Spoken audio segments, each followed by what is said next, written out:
philosophe exceptionnel dans l'histoire de la pensée pour une raison très simple, c'est qu'il est le seul auteur qui ait inspiré un régime politique. Et quel régime? Plusieurs régimes politiques en fait, l'Union soviétique d'abord et au-delà la Chine maoïste, plus quelques pseudopodes secondaires. Et c'est probablement aussi l'auteur qui a été le plus influent de toute l'histoire de la philosophie.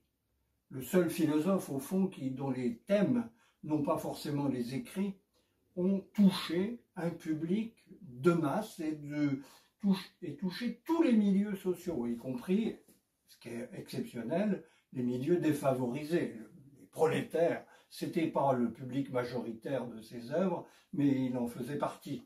Et en tout cas, les thèmes de sa pensée atteignaient le peuple. Il y a donc une raison tout à fait particulière de s'intéresser à sa pensée.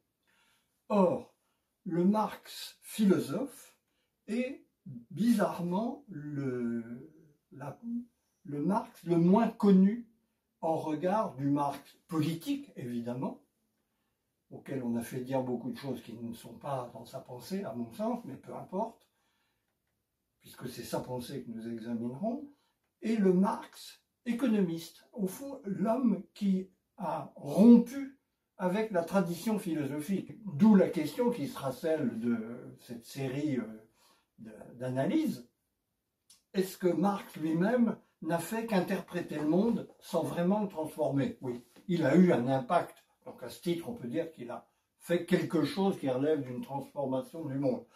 Pas forcément pour le meilleur. Toutes les transformations ne sont pas nécessairement bonnes.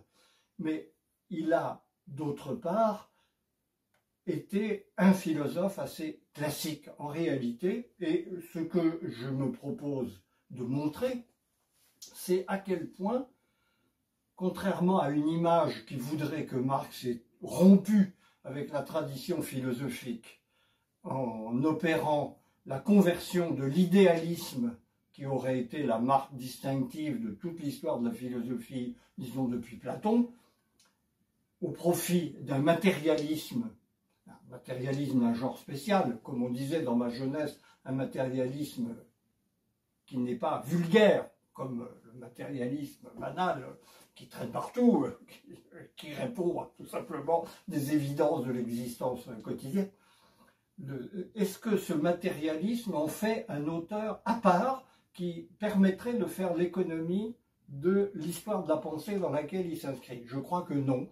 Et au contraire, je voudrais montrer à quel point il est dépendant d'abord d'une longue tradition philosophique qui remonte assez loin, et peut-être à l'Antiquité, surtout évidemment envers Hegel et l'hegelianisme dans lequel il a trempé tout jeune et qui est resté, je crois qu'on peut le montrer, la matrice fondamentale de sa pensée à l'intérieur même de laquelle est venu s'inscrire son matérialisme, ou son prétendu matérialisme, parce que je crois qu'il n'est pas très difficile de montrer que Marx est un idéaliste qui s'ignore, et en quoi il relève bien de la tradition philosophique avec laquelle il entendait rompre.